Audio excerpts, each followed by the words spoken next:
guys, this is Alex703 Rockstar, and I'm finally back to review an album I wanted to review about a week ago.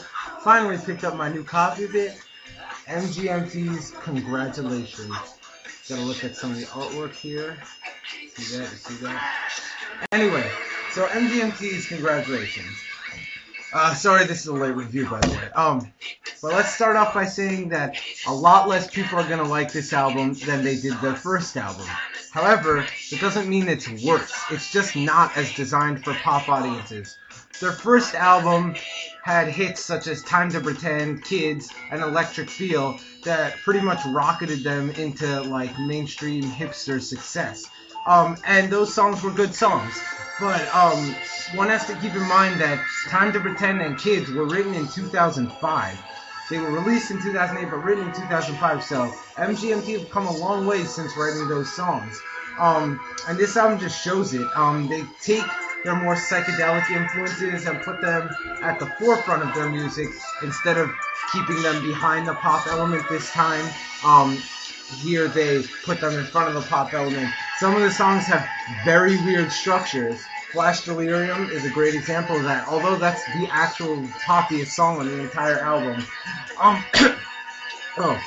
They handle the production themselves on this album with help from Sonic Boom, who writes some pretty interesting stuff on the back. But that's besides the point.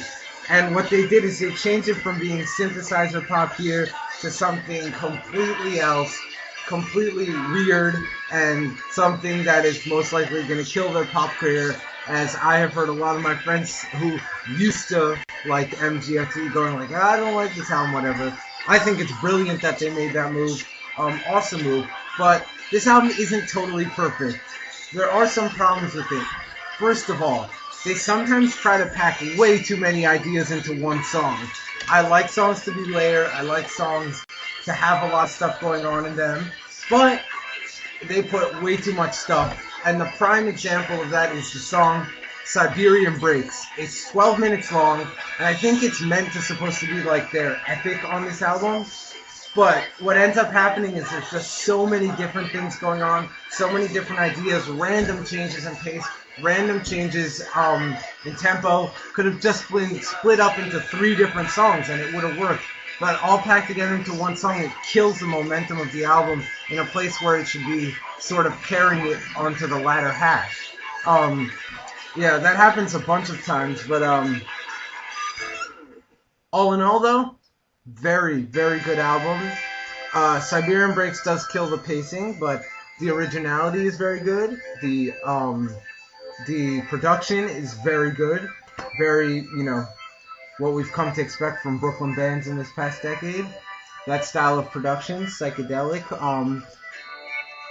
Although they are going into a more psychedelic direction, they're still on the pretty poppy end of the spectrum. So I wouldn't classify them in like an Animal Collective level, but they're moving in that direction. This definitely gave them an option, gave them an open road to go. They didn't just shut themselves down to trying to produce more pop hits, which I admire. Good album, if not great. 8 out of 10. Shit. I can give it an 8 out of 10. You can give me a 1 out of 10 for my clumsiness right there. I'll see you later, guys. I'm out.